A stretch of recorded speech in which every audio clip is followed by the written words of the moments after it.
Olá a todos, começando mais uma edição aqui do Expressão Arte e Cultura. Hoje nós recebemos a Renata Bittencourt. Gostaria de agradecer, Renata, pela presença, ter aceito o convite. Gostaria de começar, Renata, perguntando um pouco sobre a sua formação, né? A gente sabe que você é uma profissional diversificada, que transita por várias áreas dentro da história da arte, né?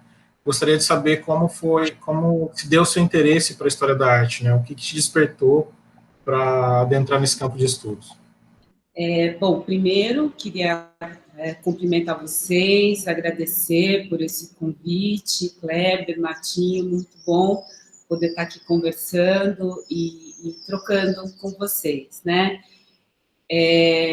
Eu tive a possibilidade de fazer investigações na Unicamp, como vocês também, nessa área de História da Arte, a oportunidade e o prazer, né? Porque eu acho que nós nos encontramos nesse local, né? Num campo de pesquisa que é um campo de deleite também, né? De investigação sobre imagens, sobre obras, sobre história da cultura, das imagens, da arte, onde a gente pesquisa e encontra material que é de trabalho, mas que é de muito prazer, né? Então, ali pude desenvolver pesquisas de mestrado e de doutorado, com orientação do nosso querido Jorge Colli, que é uma escola em si mesmo, né? A Unicamp é uma escola e o Jorge Colli, ali no contexto do IFISH, para mim, considero como uma escola também, né? E fiz estudos também na USP, né? Mas aí como especializações. O MAC, né, o Museu de Arte Contemporânea, há alguns tantos anos atrás, antes da USP ter um mestrado na área de museologia, tinha um curso de estudos de museus de arte, que foi um embrião que se tornou depois o mestrado em museologia, e eu fiz esse curso lá, que para mim foi muito importante. Importante também porque ele já aliava essa possibilidade, né, de, num contexto acadêmico, você poder desenvolver estudos numa unidade que era um museu, né, um museu justamente de arte contemporânea, que agora está tendo está iniciando agora, nesta semana, uma nova gestão, inclusive, Ana Magalhães, também ex-aluna da Unicamp, do Jorge Colli, assume a direção, né, lá, e então aprendi muito ali, né, quer dizer, essa possibilidade de conhecer um pouco o museu por dentro, as suas áreas, as suas especialidades. Foi um momento de muito encantamento por esse campo, né, de trabalho, de investigação, e acho que para mim foi um momento de escolha também, né, de caminho, de escolha profissional. Fiz também uma especialização na ECA, que se chamava Gestão de Processos Comunicacionais, que era um curso, nem sei se existe ainda, mas era um curso que tinha disciplinas como políticas culturais, por exemplo, que é um campo que pede, né, ainda mais hoje em dia, muita atenção, né? É um campo que tem sido bastante maltratado, né, na área da cultura, mas que naquele momento a academia, na esfera pública, dedicava, numa pós-graduação, uma disciplina para este estudo. E um professor da ECA estava atuando justamente nesse campo, na esfera pública. Então, um pouco pensar nesses trânsitos e o papel importante da universidade para a formação de profissionais que podem depois atuar na gestão pública atuar em áreas técnicas, na área da cultura, enfim. Então, minha formação se deu um pouco aí, né, nesse encontro de saberes, né? E a minha graduação, propriamente, eu fiz na área de comunicação. Naquele momento, naqueles idos dos anos 80, havia um furor ao redor da área de publicidade, propaganda e marketing, né? Havia mais concorrência para essa área do que para a área de medicina. E eu achei que eu ia ser publicitária. Lá pelo segundo semestre, eu já não queria mais ouvir falar desse assunto. Achava já que não era isso, enfim, tranquei o curso, fui para o exterior e, enfim, depois fui procurar, através desses outros cursos, outros caminhos. E descobri que o que me fascinava justamente na propaganda, que eram as imagens, aquela precisão, né, da construção imagética, eu fui encontrar na arte outras possibilidades de explorar isso, mas espero ter respondido aí a sua pergunta, Cleber. A onda dessa pergunta do Kleber e também da sua resposta, da sua formação, de como se dá a história da arte na sua carreira, tem um outro ponto que é muito importante e interessante nessa carreira, que é o seu trâmite com as instituições culturais, né? E como você vê, Renata, como a gente poderia pensar, de alguma forma, esse embate direto entre produção e exibição dos artistas, né? E o seu trabalho, que se coloca meio que no epicentro dessas discussões, no momento em que elas estão ocorrendo, né? Se ocupando de mostras, de organizações, etc, etc. Uma relação entre artista, academia e mercado. Como você vê esses elementos todos funcionando hoje e que relação isso tem também com a sua carreira, qual é o seu papel nesse entremeio? Essa relação, né, artista, academia, mercado, acho que essa é uma pergunta muito interessante, né? Artista, academia, mercado e instituições, né? Combinando essa primeira parte da sua pergunta. Acho, sempre tive mais oportunidade de observar a relação justamente dos artistas com as instituições, né? Foi o lado que talvez eu tenha visto com mais atenção e talvez um pouco dos artistas com o mundo da academia, mais do que a própria relação de mercado, que vi por alguns aspectos um pouco mais recortados, um pouco mais específicos, né? Como vejo agora, né? Para dar um exemplo, a relação dos artistas negros, que agora se estreita com o mercado, por exemplo, né? É um recorte, né? E que tem me interessado bastante ver um interesse crescente, né? Talvez eu possa responder a pergunta a partir deste recorte específico, né? Porque acho que talvez eu consiga pensar em todos esses pontos, né? Então, pensar como uma profissional negra atuando nas instituições culturais, vendo na academia poucos pesquisadores negros e também a presença de poucos artistas negros, embora tenha visto ao longo do tempo, logo quando da minha entrada como pesquisadora, um número maior de artistas brancos transitando entre os dois mundos, né? Artistas brancos fazendo pesquisas sobre os próprios trabalhos, artistas brancos desenvolvendo seus trabalhos, né, nas suas carreiras artísticas e sendo docentes também no mundo da academia e presentes no mercado, né, podendo fazer esse trânsito e não vendo artistas negros fazerem isso, e hoje vendo, na verdade, talvez a possibilidade desse mundo se abrir um pouco mais, talvez, para artistas negros. Ainda é um pouco um ponto de interrogação se esse circuito se abre com todas essas pontas, né, para esses artistas, né, mas eles parecem se abrir talvez um pouco mais, né. Então, fora esse comentário, né, assim, mais específico sobre os artistas negros, me parece que no Brasil esse sistema das artes não conversa tanto quanto poderia, sabe, Martinho? Tenho um pouco essa impressão, que o que poderia ser complementar talvez não seja necessariamente, né? nós temos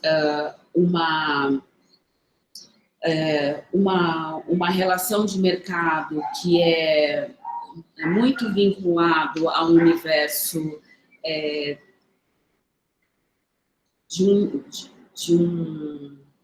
das galerias, né, e de um consumo de elite, talvez bastante concentrado, talvez o consumo seja muito concentrado e talvez o mercado seja muito pequeno, né? Então, isso talvez seja um dado limitador dessa relação com as instituições e com a academia, imagino isso, né? Acho que a capacidade de aquisição das instituições seja muito restrita, então a própria relação com o mercado também encontre uma limitação nesse sentido. Quando a gente olha as instituições, as suas políticas de acervo, suas políticas de aquisição não são sequer necessariamente muito desenhadas e, portanto, a sua relação com o mercado, do ponto de vista do que as instituições planejam adquirir, do que se planeja, né, ver entrar, né, dos seus acervos na relação com colecionadores, com galerias, com o mercado, não se dá de modo estruturado, né, no diálogo do modo como se poderia dar, e a relação das instituições com o universo da pesquisa e da academia também não vejo como um diálogo que poderia se dar de modo continuado e de modo complementar. Eu vejo as instituições trabalhando com um fôlego para a estruturação do seu pensamento de acervo e para suas políticas de exposição também, com um pensamento que é de curto prazo, via de regra. Então, aquilo que é produzido com o fôlego e o tempo das pesquisas, né, de mestrado, as pesquisas de doutorado, as pesquisas de pós-doc, nem sempre são incorporados pelas instituições culturais, nem sempre são olhados, nem sempre são aproveitados. E as exposições das instituições culturais são criadas de uma maneira rarefeita, sem muito pensamento, sem muito lastro. São criados, na maior parte das vezes, com um pensamento que é de programação, com um pensamento mais superficial, sem que se tenha a chance de aprofundamento de pensamento, né? Então, eu sinto que o sistema não aproveita o que cada um dos segmentos que poderia ser complementar tem de melhor. Acho que ele pode se articular melhor, como a gente vê acontecer em outros países. Não há uma sinergia, mas isso pode vir a acontecer, imagino, né? É o que eu vejo da onde eu olho, né? E diria mais uma coisa ainda, diria que com o que está sendo antecipado nesse mundo pós-pandemia, com as dificuldades de recursos para a pesquisa, para o mercado e para as instituições, eu diria que a tendência não é que essa sinergia no curto, médio prazo tenda a melhorar, né?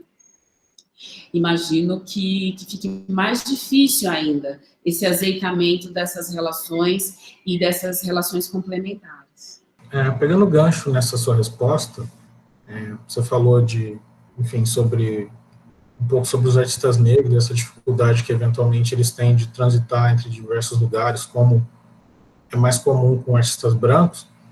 Gostaria que você falasse um pouco como você vê esse momento atual no qual a gente tem visto uma entrada massiva dos artistas negros no mercado de arte, no sistema cultural, sobretudo dos grandes centros do Brasil, né? Eu acho que um marco que a gente pode pensar como marco a exposição Diálogos Ausentes, que é de 2015, né?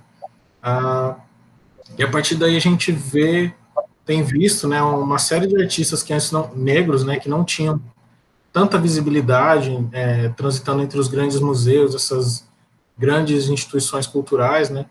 Gostaria da sua avaliação de se você acha que esse movimento ele vem para ficar, ou se, pelo menos do ponto de vista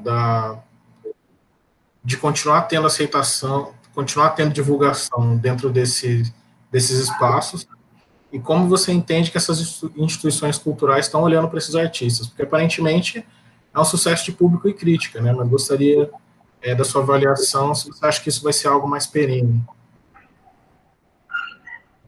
Olha, Kleber, eu acho essa sua pergunta muito interessante, me faz lembrar um encontro que foi promovido pela revista O Menelik, né, que é uma revista de análise e crítica de arte, cultura da diáspora, que você bem conhece, que organizou há um tempo atrás um encontro que se chamou Frenesi, que foi um debate justamente para discutir se era apenas um frenesi, esse interesse das instituições culturais sobre os conteúdos relacionados à cultura negra, ou se era algo para um dado de permanência. E eu achei interessantíssimo esse nome, né, frenesi, né, se era só uma empolgação momentânea, né? E eu gostaria de pegar essa questão pensando por um outro ângulo, porque de fato, acho que houve nos últimos anos um conjunto de exposições importantes, né? Você menciona Diálogos Ausentes, houve a exposição Territórios na Pinacoteca, houve Histórias Afroatlânticas, eu agora estou no Instituto Moreira Salles, onde há um programa vasto que se chama Convida, que tem incorporado artistas negros, LGBTQ, de perfil periférico do país todo também, em quantidade. Acho que há várias iniciativas alargando um pouco um campo, um espectro, né, de produção cultural, para que o diálogo também se amplie, né? Agora, eu fico pensando que há uma percepção e que vai além do campo das instituições culturais no Brasil, e que é uma discussão que está posta para a cultura em sentido internacional, que coloca para as instituições a pergunta se elas são racistas. Vocês, instituições queridas, vocês são racistas? Então, colocar no hall de artistas e temas que são tratados, aqueles relacionados às culturas da diáspora, né? A cultura africana, a cultura afro-brasileira, a cultura afro-americana, os imigrantes afro-europeus, não é? Problemáticas relacionadas ao racismo, à discriminação, ou, enfim, parece ser um modo, ou contratar funcionários para estes mesmos museus em níveis de contratação para que integrem equipes técnicas, de curadoria ou de direção, não é? Funcionários técnicos, profissionais, curadores que sejam negros, né? Parece ser um modo dessas instituições de tentar responder com não somos racistas, ou somos, mas estamos tentando deixar de ser, né? Ou queremos ser menos racistas e queremos avançar, não é? Então, quando não tentamos olhar essa pergunta de um ponto de vista de, sim, a produção dos artistas negros, por exemplo, é interessante continuará sendo, e invertemos esse vetor para pensar, sim, as instituições estão tomando consciência da sua própria identidade, da sua responsabilidade no mundo contemporâneo, não é? E de que estão sendo percebidas como instituições que podem ser denominadas como instituições racistas, e muitas estão sendo publicamente denominadas como racistas, e estão respondendo ao desafio de deixarem de ser denominadas, não é? Ou de evitarem ser denominadas, me parece que o esforço tenderá a ser contínuo. Porque é disso que se trata também, não é? De instituições que foram desafiadas a tirar pessoas de seus conselhos, de instituições que foram desafiadas a tirar pessoas de suas direções, de rever suas políticas de aquisição, de rever suas estruturas e seus modos de funcionamento, porque suas identidades estão em jogo quando cotejadas com o mundo de hoje, né? Eu acho que é mais embaixo a questão, né? E aí são outras as perguntas que tem, que emergem também, né?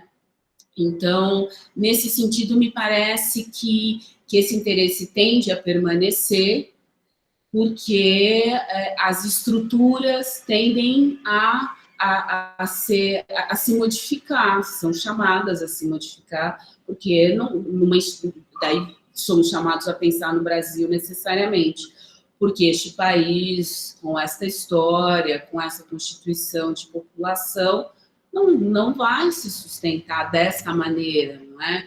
Com instituições tão excludentes de modo permanente. Não será possível. Não será possível, porque não vai ser possível dialogar, porque a violência que vemos não poderá permanecer, porque, enfim, porque a sociedade será inviável, ainda mais do que já é, né? Você saber como você vê a inserção desses artistas, e eu não falo especificamente dos artistas negros, mas dos artistas que compõem, vamos dizer assim, essa minoria histórica no nosso país, né? Como que você vê essa temática, esses artistas que trabalham com essa temática, inseridos dentro dessas instituições? O que eu estou pensando é como essas instituições demandam certas temáticas de determinados artistas, né? Como que esses artistas se comportam um pouco com esses, vamos dizer assim, entre aspas, né, com essas demandas das instituições atuais, que vai ao encontro do que você estava falando, né? Não só no aspecto do pessoal, daqueles que trabalham no museu, mas nas políticas de ações dessas galerias e desses museus. Eu acho que nós temos duas questões, né? Por um lado, eu acho que nós encontramos, né, em meio à produção dos artistas negros e de artistas LGBTQ, etc., uma presença de temas que são relacionados, né, às suas identidades, como o que parece ser uma necessidade expressiva dessas identidades, não é? E, por um outro lado, me parece ser necessário que haja uma liberdade garantida para que os indivíduos artistas possam expressar qualquer coisa que esteja em seu campo criativo, né? Então, e eu não sei se o mercado acomoda isso. Então, isso para mim é uma pergunta.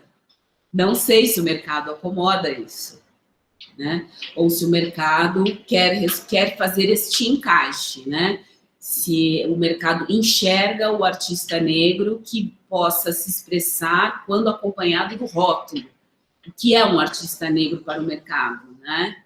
É um artista legível. O que dá leitura para que o mercado apresente um artista como artista negro, né? Eu me lembro no Snoopy, não sei se vocês se lembram, tinha um personagem que era o grande pianista negro. Vocês lembram disso? Que era um menininho branco que tocava um pianinho, e ele era o grande pianista negro, né? Porque ele tinha isso, né? Para ele era isso, né? A grande identidade que ele tinha, né? Ele estava possuído, enfim, por essa alma jazzística, né? Que o habitava. E era maravilhoso. Mas é isso, quer dizer, é importante, eu participei em um dado momento de um debate em que se discutia isso, era um conjunto de pessoas negras discutindo, e é uma discussão que artistas negros brasileiros e americanos têm desde o século passado, da metade do século passado, né? Qual o compromisso que o artista negro deve ter, o que é que define o artista negro, o que vai ser o bom artista negro, aquele vinculado às questões do seu tempo. E isso vai ser uma discussão também desde o século passado em dados círculos, para aquele artista também engajado politicamente, o não negro, né? Artistas modernos. Então, no caso dos artistas negros, me parece que o artista negro deve ser qualquer um, né? Ele deve ser aquele comprometido com a sua produção, seja ela qual for, né? Então, essa definição, ela tem que deve obedecer apenas e tão somente à pauta da liberdade de expressão, e nenhuma outra. E nós temos artistas históricos que trazem relatos de terem encontrado em algum momento constrangimentos às suas escolhas de produção. Artistas abstratos, por exemplo, negros, vão dizer que pessoas lhes disseram que eles não deveriam estar trabalhando com abstração, porque é a figuração que denuncia, né? É a figuração que traduz aquilo que estava sendo imposto às populações negras, etc., e o racismo e tudo isso, né? Então, eu fico pensando hoje, né, aí a gente, no século XXI, como é que esse interesse de um mercado e essas demandas estão ajudando a pautar o desenho de identidades artísticas negras, e eu espero que essa liberdade também esteja encontrando esse espaço dentro da produção, mas aí é uma expectativa e é uma dúvida, eu não saberia fazer nenhuma afirmação, e o mesmo se aplicaria para essas outras questões que são trazidas pelas políticas identitárias, né? Relacionadas à mulher, relacionadas a LGBTQ, etc. Agora, ao mesmo tempo, Martinho, eu fico pensando que nós estamos vivendo tempos muito sombrios, não é? Em que a afirmação dessas questões que vêm acompanhando as políticas identitárias também pedem afirmação, né? Porque elas são negadas a todo momento, e negadas não só ao nível do discurso, mas ao nível de violência, né? Com ações que vêm acompanhadas de políticas públicas que geram prejuízos, não é? À qualidade de vida, há negações que vêm acompanhadas de violência física e assassinatos, não é? Como a violência contra a mulher, como a agressões em espaços públicos a gays e trans. Então, também ver que essas identidades se afirmem no campo da arte com tamanha força, também é um sintoma de uma resposta que encontra no campo criativo um espaço de afirmação que é uma voz da sociedade também, né? Encontra ali um campo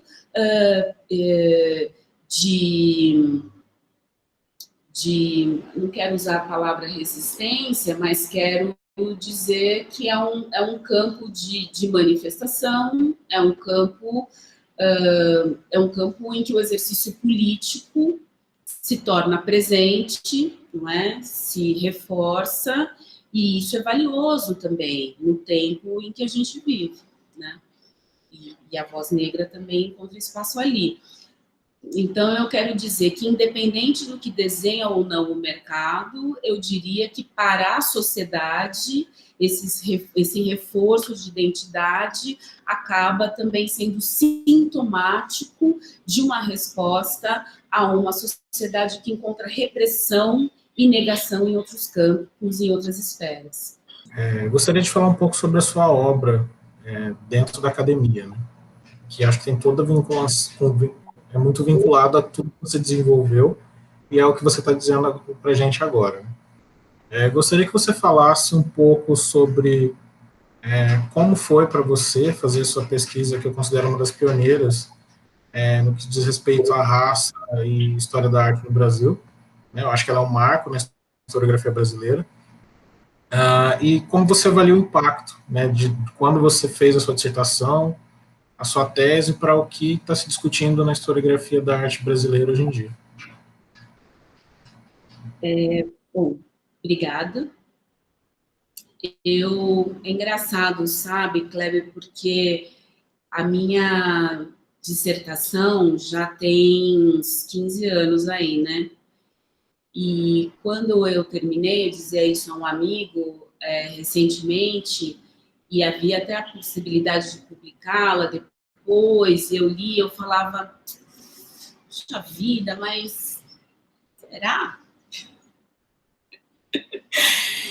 E eu achava, né, aquele olhar crítico, e eu acho que esses textos, a dissertação e o mestrado, com essa característica que eu atribuo ensaística aos textos que eu tenho, e mesmo a tese, eu gosto de alguns capítulos, outros eu acho que são contribuições por levantar questões que podem ser desenvolvidas por mim ou por outros melhores depois, e outros capítulos eu verdadeiramente acho que estão bem resolvidos, etc. Como você mesmo diz, não tinha tanto um campo de referências, então eu achei uma maneira de resolver o que me interessava, né? Olhando uma imagem e tentando olhar ao redor, né? Para onde ela me apontava, indo buscar referências e voltando para a imagem, diferentes direções, né? Foi um diálogo mesmo que eu tentei construir a partir do que o Jorge nos ensina, que é, de fato, olhar, né, para uma obra e fui tentando fazer esse exercício, né? Mas, logo que eu terminei o mestrado, aquilo tinha servido para mim, mas eu olhava, não achava tanto que pudesse servir, né? E hoje, quando eu falo da pesquisa para outras pessoas, eu falo com muita alegria mesmo, assim, eu olho aquilo e eu falo, puxa, que bom poder compartilhar isso, porque eu gosto de compartilhar, eu acho que é uma coisa, me dá prazer dividir, né? Eu gosto quando eu olho aquilo que foi feito, né? E acho bom também ver o número de pessoas pesquisando, como isso se ampliou, o número de pessoas hoje nas universidades, também por conta dos programas, né? De bolsas, os incentivos dos anos recentes, né? O número de professores que ingressou nas universidades, você sendo um exemplo tão excelente, tantos outros, né? Maravilhosos, e, enfim, tanta coisa que aconteceu. Então, eu gosto de ver o que o tempo pôde trazer e tudo que eu pude aprender pesquisando, né? Agora, quando a gente olha a bibliografia, né, americana, né, e vê essa profusão de temas e de disciplinas e a oferta sistemática, né, se a gente pensa apenas num critério, né, dessa sistemática, quer dizer, você querer, há 20 anos, quando eu fiz disciplinas na Howard University, tinha a história da arte afro-americana, eu pude fazer essa disciplina lá. Quer dizer, né, isso já está lá, tem um monte de livro, né, e essa possibilidade, isso seria muito interessante, né, que a gente pudesse ter uma certa estrutura aqui, né, porque essa busca, assim, um pouco mais, essa busca dispersa é muito difícil, né, foi difícil para mim, vejo como a gente pôde avançar pela contribuição de tantas pessoas, mas segue difícil para a pesquisa, né, ainda. E acho que tem muito ainda que ainda precisa ser feito, né? A pergunta que eu faço então para você nesse sentido, Renata, você acha que vai ser uma batalha muito grande que a gente vai ter que travar para essa história da arte brasileira deixar de ser tão branca, tão masculina? Olha, eu sinto que tem uma moçada que está chegando. As pessoas, vocês dois já são mais jovens do que eu, e da idade de vocês para trás, ainda mais jovens, é uma moçada que tem uma energia e um gás, que é uma coisa muito impressionante, né? Pesquisadores negros e não negros também interessados não só em cultura negra, mas em olhar as histórias de uma maneira muito aberta, eu acho. História da arte, história da cultura, e e os conteúdos de uma maneira bastante generosa, que é muito interessante, né? Eu acho só que, às vezes, a gente precisa tomar o cuidado para não jogar fora a água do banho, com o patinho de borracha, com as coisas todas, né? Que em alguns diálogos eu vejo que às vezes me parece que com essa energia toda corremos um pouco ou tendemos um pouco para este movimento, mas eu sinto que é uma energia muito bonita, muito intensa e que vai provocar movimentos rápidos também, né? De leitura, de produção e de expansão. Essa é a impressão um pouco que me dá, né? Houve uma diversificação de perfis dentro das universidades, que vocês que estão dentro talvez possam testemunhar melhor do que eu vejo essa diversificação também dentro das equipes de educativos, por exemplo, dentro das instituições culturais, né? É meio que a mesma turma, né? Que vocês formam e que a gente contrata lá do outro lado, e que tem se interessado por esses temas, e a diversificação de olhares vem um pouco daí também, né? Outro dia eu participei, como público, de um debate na Universidade de Brasília, e era um festival de cinema de Brasília, e aí tinha uma mesa, e aí uma das pessoas, das meninas que estavam participando, ela falou assim, olha, quando eu comecei minha formação, e eu vinha às aulas, quase não tinha negros participando. Hoje eu venho num encontro como esse, eu não consigo enxergar os participantes porque tem muito black power, eu não enxergo quem está na mesa, né? É uma diferença brutal. Então, é uma brincadeira para falar um pouco de como as coisas estão mudando com rapidez, né? Nessa mudança de constituição. Então, se a gente pensa, né, claro que isso dependeu de uma série de programas, de políticas públicas que mudaram esse perfil, mas uma vez que as coisas sejam retomadas, e serão, podemos pensar, né, nessa continuidade para essa mudança de perfil.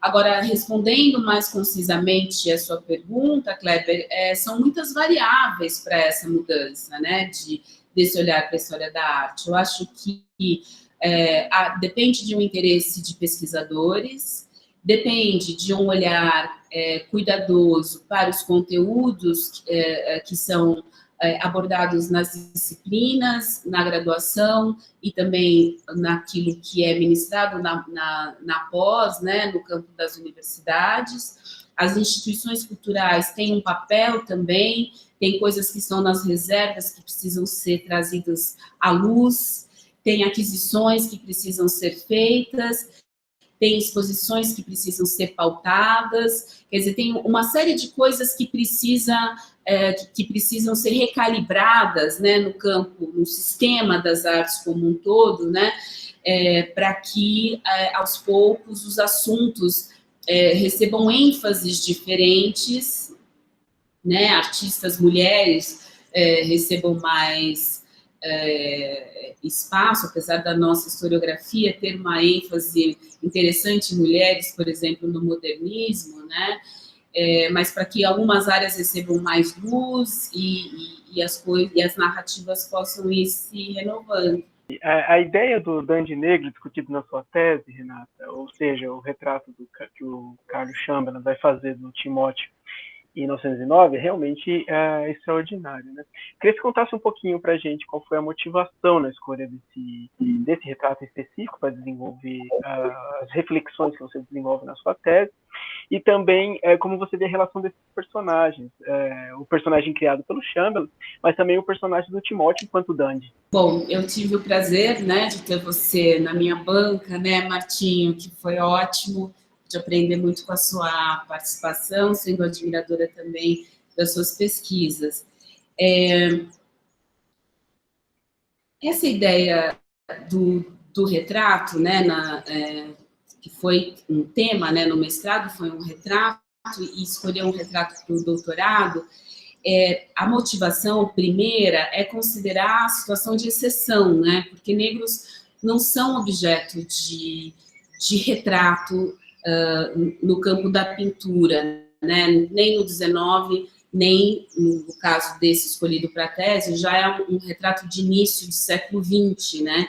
Pensando no retrato como essa obra de elogio, essa obra de homenagem, essa obra dedicada àquele indivíduo que socialmente é saudado, né? Aquele indivíduo que socialmente é elogiado.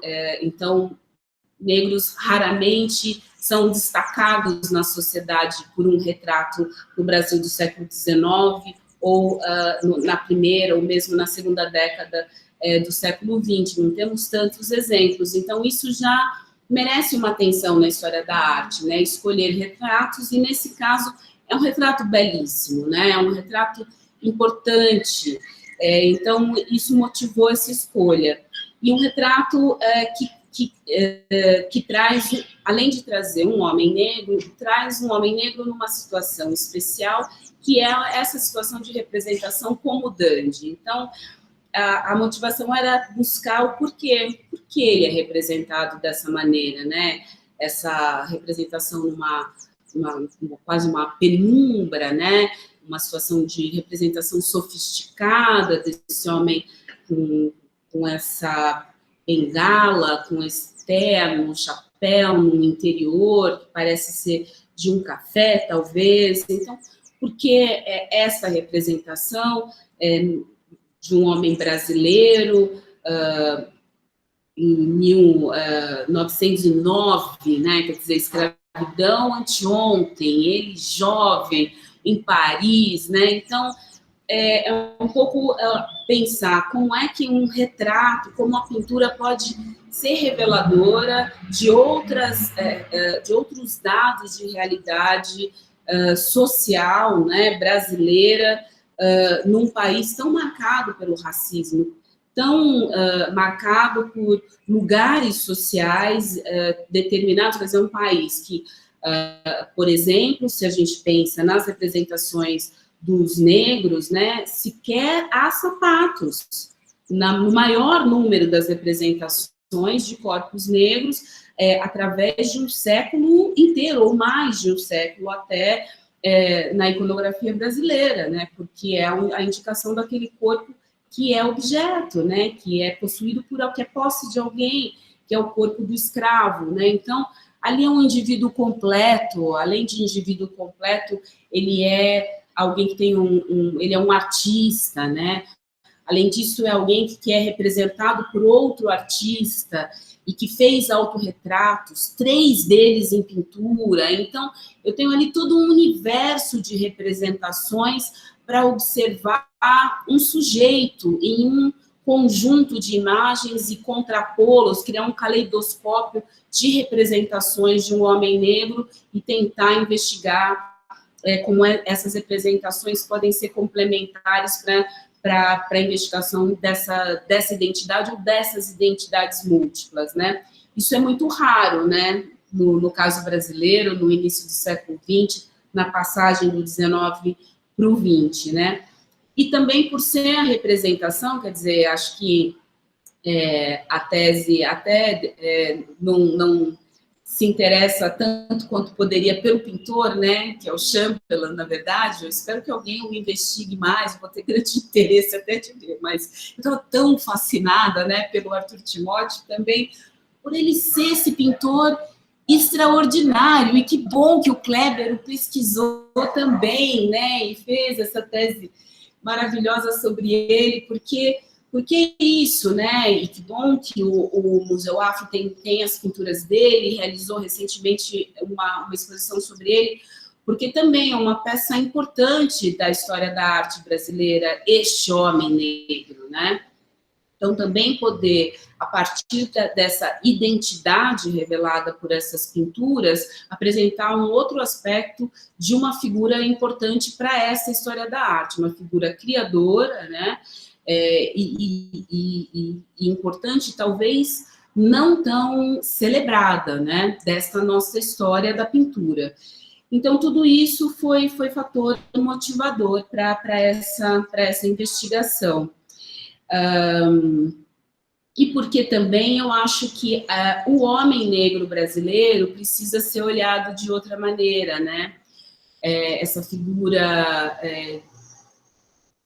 a quem não se permite muitas coisas, né? Não se permite ser muito além de corpo, né? Não, ao mesmo tempo não se permite ser muito viril, em chaves, além de algumas poucas específicas. Então, esse olhar sobre um masculino negro no contexto brasileiro, acho interessante também investigar como representação. Enfim, quis olhar para isso e me diverti bastante, Martim. Eu acho que essa questão dos artistas naif, né, dessa categoria, é uma questão interessante, porque ela cria uma espécie de hierarquia, né? Porque o naif é o lugar do artista menos conhecedor de arte, de certa maneira, né? Ele cria uma hierarquia onde está implícita uma dimensão de instrução. Eu acho que isso é uma questão interessante, né? Então, é o artista autodidata, de certo modo, né? É um artista de origem popular, é o artista, muitas vezes, analfabeto, é um artista que não... muitas vezes também é um artista que não é urbano, né? Ou que não nasceu, ou que não viveu em contexto urbano. Então, tudo isso vai criando para ele um contexto que é um contexto de origem, um contexto de vivência. Então, vai criando, na verdade, uma alteridade, né? Uma identidade, né? Que se define por alteridade. E muitas vezes é também um artista não branco, né? Um artista negro, um artista mestiço. Então, também me parece, às vezes, até que o valor dele se estabelece por surpresa, né? Então, veja, ele é inculto, ele não é urbano, ele não é branco e ele faz coisas interessantes. Quase um mas, né? Mas ele é um artista. Então, a surpresa que acompanha é como se criasse, de fato, valor, né? Porque é o contraste, né, que estabelece esse dado que causa um espanto e que agrega justamente essa situação em que o valor também se instaura, né?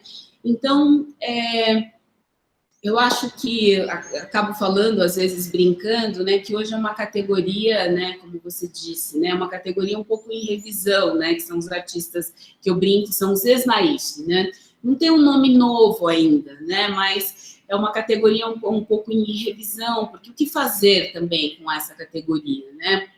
Não há ainda um outro encaixe exatamente, né?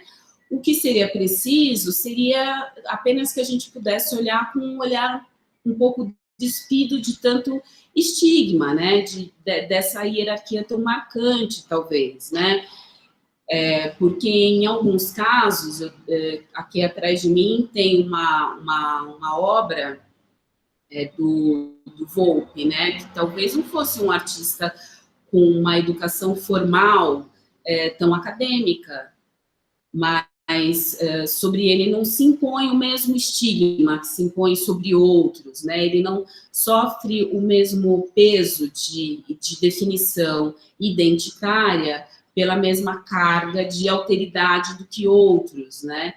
Também porque a diferenciação étnica não recai sobre ele da mesma maneira, porque ele entra na categoria do artista imigrante, ele não entra na categoria do artista popular, nem do artista negro, nem do artista, enfim. Então, são essas diferenciações, assim, que geram cruzamentos que são diferentes, e a hierarquia se estabelece um pouco por aí também, né? Enfim, eu acho que é isso. Se a gente conseguisse tirar a hierarquia, talvez o nosso olhar pudesse olhar mais qualidades, né? E encontrar mais valor naquilo que é produzido e que seduz nosso olhar e que nos encanta e a gente conseguiria encontrar pontos de apreciação das obras de uma maneira mais interessante, né, em pontos de aproximação mais interessantes. Renata, então, um abraço e muito obrigada por participar do nosso programa. Foi uma honra muito especial para a gente ter você aqui.